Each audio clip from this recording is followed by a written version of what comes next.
Hello, namaskar. It's me Rajesh here. I'm up at Sun Road. It's around 7:45 p.m. now, and it's already into the new year already. Third, I think today is the third of January. On the 7th of January, Swamiji will be available to public. We're bringing in him here on the 6th. We have to go for him at the airport. I have to make arrangement for this monk who is going to pick him up. Guyanese monk this year is going to pick him up. So then he'll be available. I'm trying to get a prison program there. We used to do prison before. I'm trying to do one with a medical student. University has shown some interest. In the past, they accommodated some lecturers who came from, one Swami came from Africa, one from New Zealand. Swamiji, they gave lectures at the university. When the monk from New Zealand was here, he attracted Mr. Forbes Burnham's son. I think his name was Kamana Burnham, a kind of mixed guy, Amerindian, African. He was somehow attracted to New Zealand Acharya, this monk from New Zealand. They were close.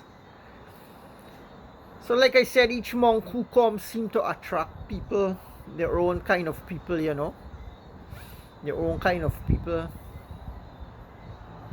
And when they leave, these people just go separate. Like Swamiji from Cameroon, I'm trying to connect with him, and so he has his own people he initiated in Guyana and around the South America. He's more in contact with them. My Acharya who initiated me, Jivaishananda, he's no longer in Guyana. He's probably somewhere else working. So I don't know if he's a family Acharya now or he's still a monk or whatever. So I'm on my own because my monk Swami who initiated me, he we don't communicate, or he doesn't in touch with me so much. I think he's in touch with another devotee who lives in Georgetown.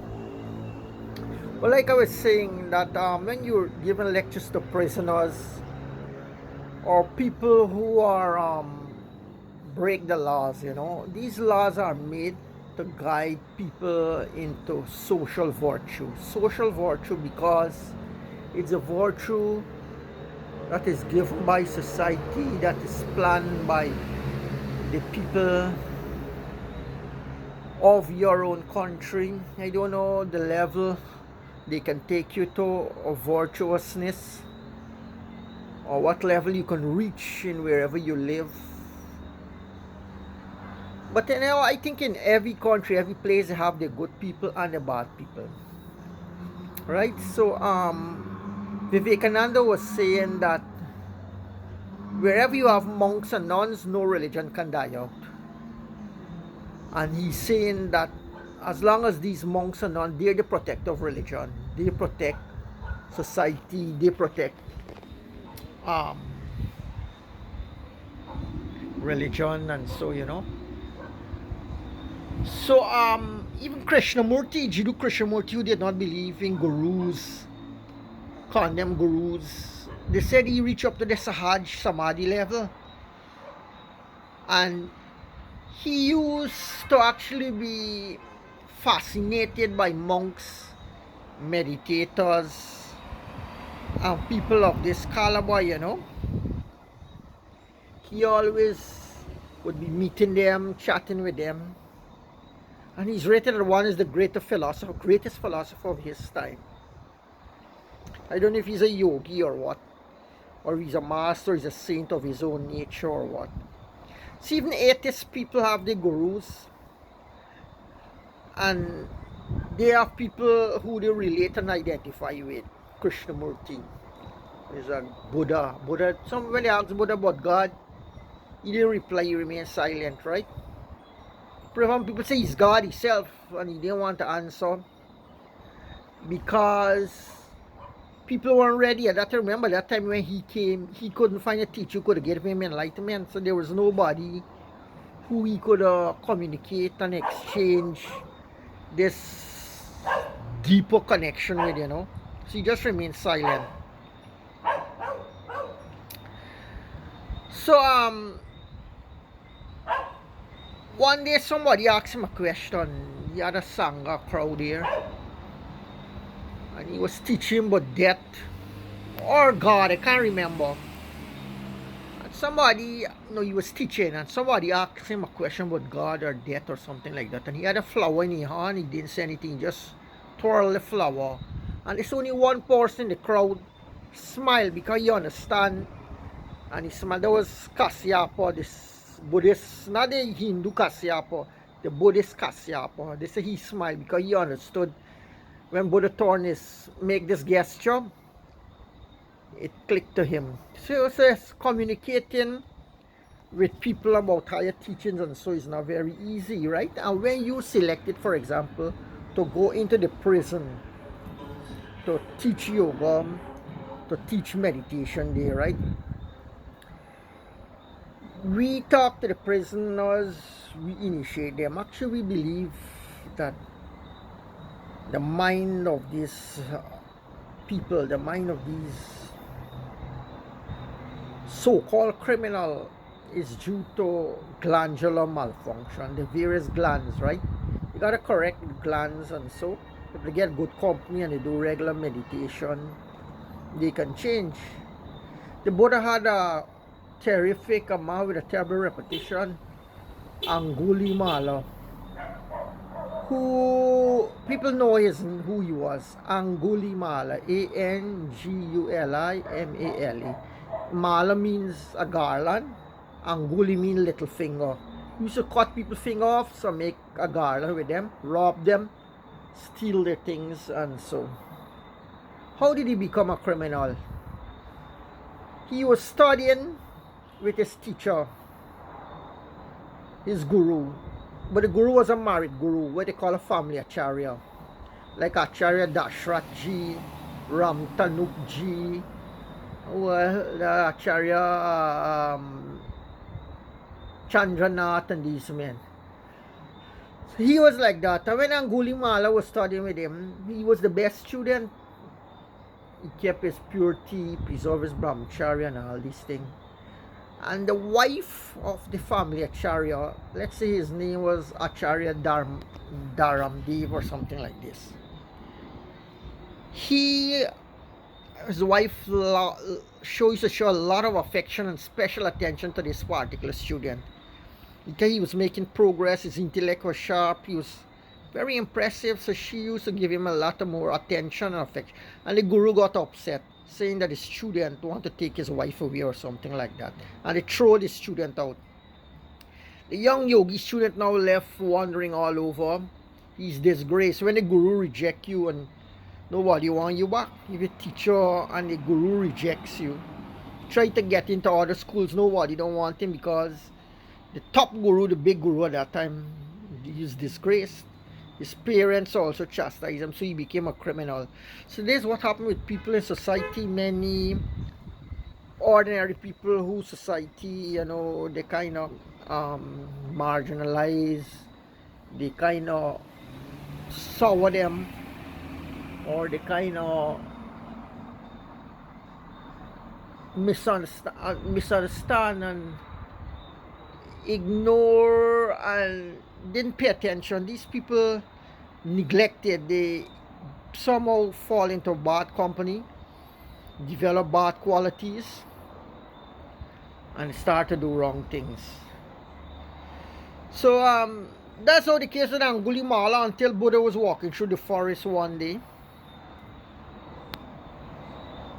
and Angulimala tried to attack him and cut his finger off. But Buddha had supernatural power, what they call the siddhis and the riddhis. They say if you practice spirituality for a long period of time with dedication, you develop certain paranormal psychic abilities. In Indian language they call it siddhis and riddhis. And you're able to destroy the ashtapastas, it means the bondages within you, you're able to overcome them. So that's why meditation helps. If you're a bad person or what is so-called criminal, meditating over a long time helps to dissolve these ashtapashtas, the bondages, and the sadripus, the enemies, internal and external enemies, and so on. So when Angulimala meet the Buddha had psychic power. Every time he go to catch the Buddha, you see the Buddha 1 foot in front of him or 2 foot in front of him. Every time he creep up and try to grab him again, see this man is not normal. And then he realized the guy was dressed in an orange saffron cloth. And I know no Buddha had a kind of hairstyle on his head. They say it wasn't hair. They say it was snails that formed, that attach themselves on his head like that and make a crown. So Buddha was probably a bald guy, person without hair, like the Hare Krishnas or one of these people, you know. So I don't know. There's one story I heard. So then he bowed down to the Buddha. He see the saffron robe and the radiance. He realizes a saint. And Buddha initiated into Buddha Dharma and taught him the Dharma and gave him initiation how to meditate, and so he had to go and beg for alms every day as a party routine. Now he didn't become a close, he was disciple of Buddha, or we say one of Buddha's patriarch. He was a big disciple, famous among the, because he started making progress fast. Remember in his early life he was a yogi also, but he deviated. So I don't know, they say he started making progress. One, he went to beg outside in the villages. When he go there, they pelt him. They say there's the criminal Angulimala. They pelt him, throw stones and rock and beat him with sticks and so, like a snake. He crawled all the way back, went back to the forest and touched the Buddha. The Buddha was sorry for him. He said, you will gain liberation in this life. And then he passed away at the feet of the Buddha. It's a very sad story, you know. So another story is Kalikananda. This is a story with Ananda Guru. Ananda Guru went to a wedding in a particular village where he had a relative living. And while the wedding was going on, he went and strolled, like, oh, I'm living here by the seawall there. He went and walked there. And we know how much people get killed on the seawall. The find people caught up. Like this guy from Lilendal, his name Chan Norway name, used to live in Lilendal there by Danny them house. He was on the seawall and somebody go and cut you up. So people like this get, so he walking, Baba walking for the seawall, and then guys go for cut you up. Baba said, I can give you power. I can make you, give you more power than you have. And Baba talked to him. You see, he tell Baba take off all the gold buttons he got on his shirt and give them, take out the money from his pocket and all. Baba start talking to him. And gradually cool down and become quiet, and Baba tell him, I can give you a lot more power. I can give you much more than what you get from stealing people. And Baba talked to him, eventually he went and bought. He was a dreaded robber all over the area. People know him. You can't go out and walk alone in the night. You know, he got a long knife there. And so vicious, you know. I don't know where these guys get his strength from. These violent people, these terrible people, where they get this power to attack people and all. They probably develop it through application, through courage. But some of them very powerful, just like how they got different gradation of human being, they got different gradation of criminal. Some of them can fight to the end and die to and all. We hear about the shootouts here in Guyana that people had. Some of them criminals shoot out with the police and die in the process. So there's the same thing with Kalikananda. They were terrible men. And Baba, Ananda Guru, talked to him, cool him down, tried to cut up Baba's throat, stab him, want to kill him, and left him there. And Baba, in the process of exchange, dialogue, and so Baba convinced him to take a bath in the river, come and sit down. And Baba gave him initiation into tantric sadhana. Get a tantric mantra. Now, you know, the mantras them they give you are different, some from the Vedic people, and the tantric mantras, they are different, you know. So Baba give him initiation right away. He feel a power in him, you know. Feel a vibration, the energy raise up throughout his body. And he start crying.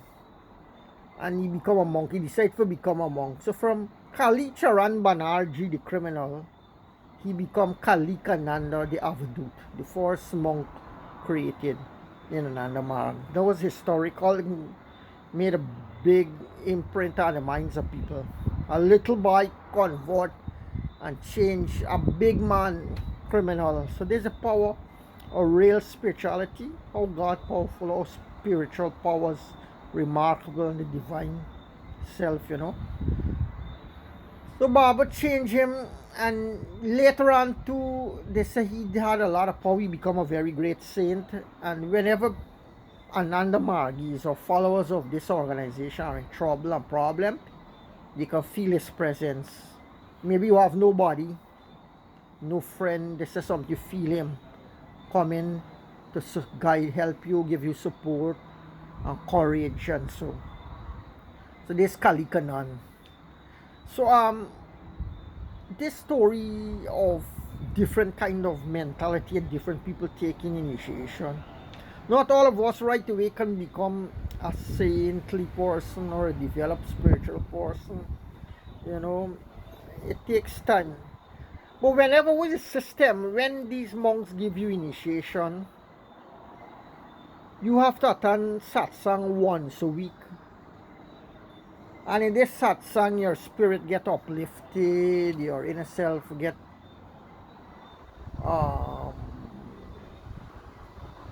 like spice up, you know, and gives off a better color, a better aura, a better dimension. So it's not that you become attached to the guru, you know. There are rules for this. Even criminals, and whether you're a criminal or a decent man, you're a working man, you're an educated man, there are certain rules you have to follow when you come into the teacher, the acharya or the monk.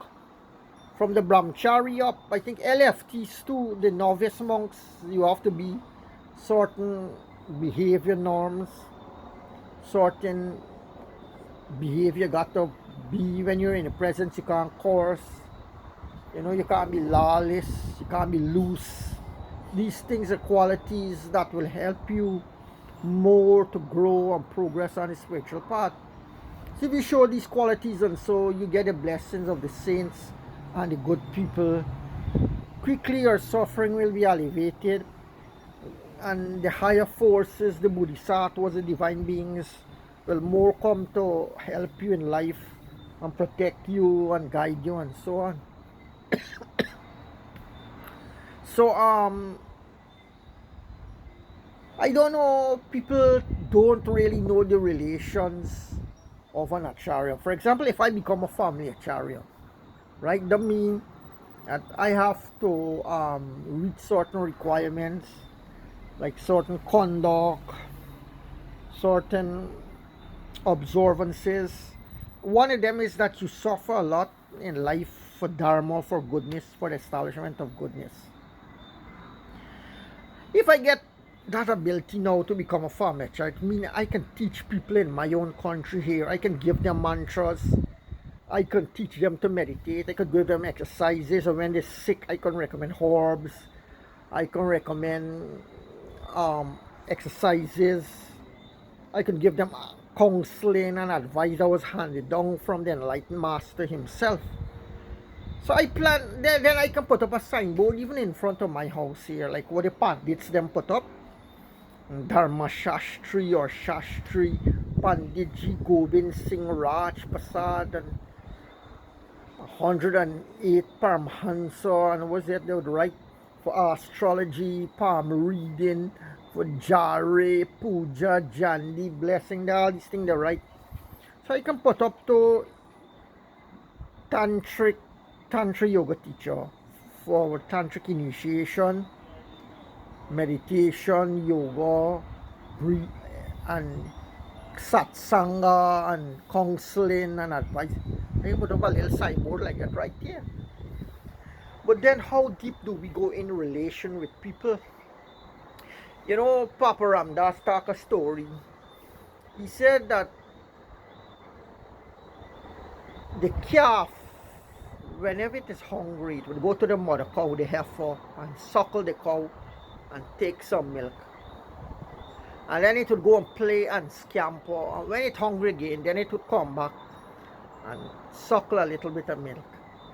But he said the tick, the flea, the parasite attaches itself to the cow and suck the blood of the cow. He's there with the cow all the time, 24/7. But he's not benefiting spiritually. He's drinking the blood, not the milk. So closeness and proximity and long-term adhesiveness doesn't really make you a spiritual person, you know. And Baba Nandamurti, I think, mentioned the same story because in the Dharma Devananda book, the Dharma Devananda mentioned, talk about a story. I know I met Dharma Devananda right in Brazil the other day. I was talking about him.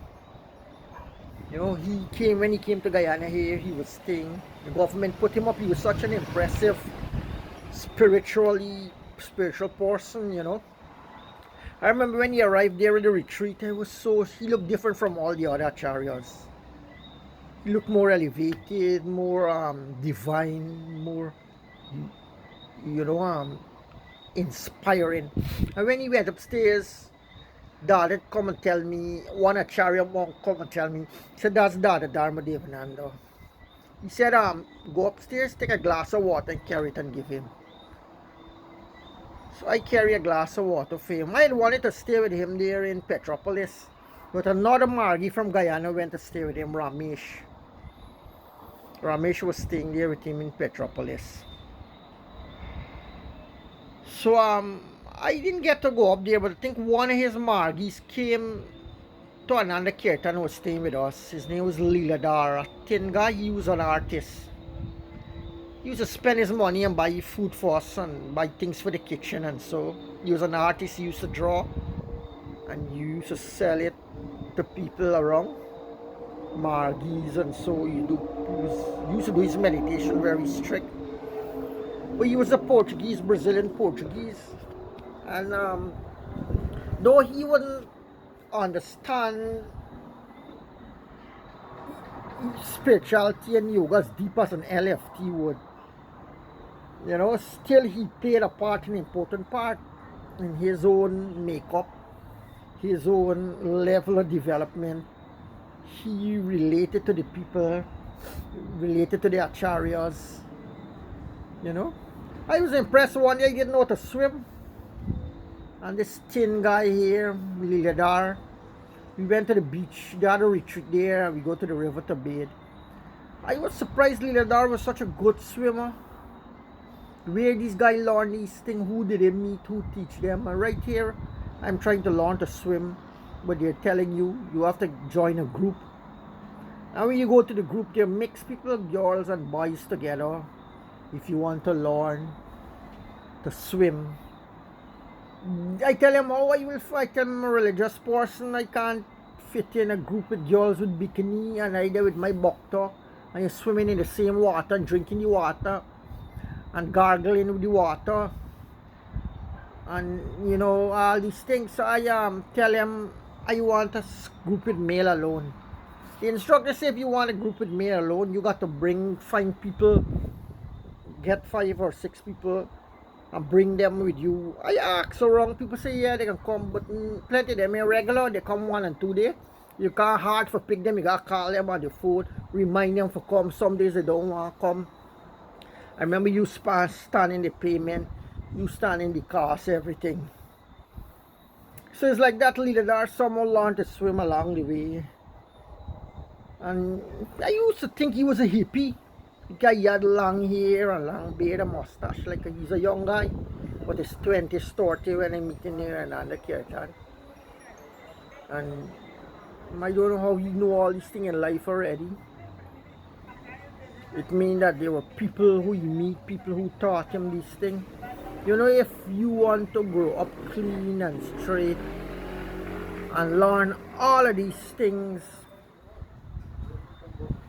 you gotta come from a royal family or something, because they would have teachers, they pay teachers to teach you, or you come from a wealthy family, pay teachers to teach you lessons, homeschooling and all these things.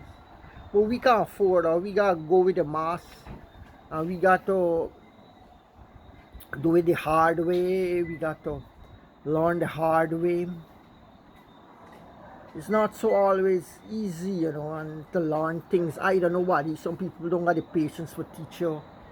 1 plus 1 is 2. How to write the 1, how to write the 2. I was reading a story with a guy, a young boy. I don't know if it's a Western story or a Eastern, but Richard Alport wrote the story in Journey to Awakening, his book. I was already reading it inside. Richard Alport talk about a boy who went to school and the teacher was teaching arithmetic, 1 plus 1, 2 plus 1, 3, and the farthest he could go is 1. He keep writing 1 in his book, 1 in his book, 1. The teacher tell him he's not moving from 1. What happening? Teacher tell his parents he obsessed with 1. He taken up by 1. He keep writing the 1. He thinking with the 1, 1, 1. Eventually parents give up on him, thinking he's a lunatic or something. Because he always quiet and he only 1, 1, 1. He writing all the time. He go to the forest and he live for a long while and he come back to the school. His teacher now old. Students still there. And he tell the teacher that I understand what the 1 mean. He understand the 1. And the teacher said, what you understand? He take a chalk and write on the wall 1. And the wall crack in half. Thick wall, 6 feet thick. I don't know if this was an American guy or an English guy or a Russian or a Iranian or whoever it was, or a Turk or Indian. But this Richard Alport mentioned the story. So we have people have to learn lessons in various ways, like I was saying, Dharma Devananda wrote in his book about a man who came to learn meditation from his teacher. He was a married man, he had family, and he was living on the opposite bank. The teacher was living at the bank of the Ganges in a little hut, and disciple used to go meet him there. He had monks around him, and so this disciple who came to meet him and learn meditation crossed the river from the other side, come over, and the teacher gave him a mantra, and the teacher never see him back.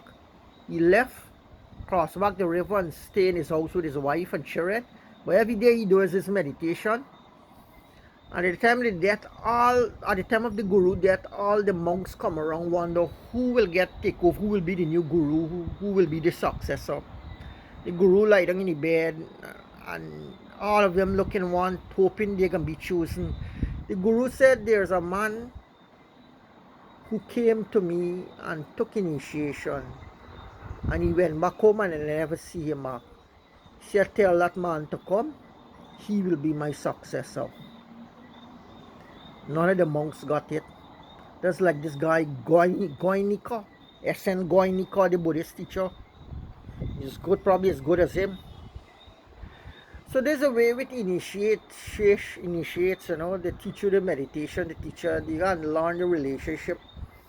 The teacher teach you the meditation. You gotta go home and practice. And every weekend you meet in a group. The teacher doesn't have the responsibility to beg you to come to Dharma Chakra or to beg you to remain a member of the organization or to be behind you like a child, or you got ownership and rights and all these things like what I see going on here, people attach themselves to you, become like family, brother, sister, try to get things from your relative, get moving deeper and deeper into your own breathing space, That shouldn't be, right? You gotta go and live the power of the meditation, the power of the mantra, this initiation. You gotta take it in your everyday life, face life in a human, in a decent, in a respectable way. The meditation got to carry you through, and the benefits you get, you have to share it with the humanity, with the universe, with the society, and the Guru will give you initiative or opportunities will come how you can share it. Right? They said it's all the grace of God, the Guru. One Dada from India, Bengal, Prashantanan, was telling me, I used to ask him if you have to have a lot of courage when you're doing yoga, a lot of willpower to be a yogi. He said only by the grace of Baba the Guru you can get that also. To be regular in your meditation, to be strong, to be persistent, to be constant, to be a strong. I used to think these things depend on the owners of the student. They got to muster up this inner force, this inner power to get things done. But they say it's not like that, right? That um the guru, the things comes from blessing a guru too. Like I was reading a story with Swami Rama when he was living in the Himalayas with Bengali Baba, his guru. Swami Rama said a day he was going, he liked food a lot, he liked to eat, you know. Somebody saying that Ramakrishna had a weakness for food. Well, I never know that before. But there's a story I read in Living with the Himalaya Master that Pandit, that Swami Rama wrote as his autobiography. He said when he was a little boy living with the Guru, because the Guru took him away when he was a little baby and carried him to the Himalayas. He said one day he was with the Guru and then a saint, a yogi came up and visited the Guru. And the Guru tells Swami Rama, take your food that you're just going to eat, take the food and give the yogi. He said he didn't want to give it. Swami said, give the yogi the food.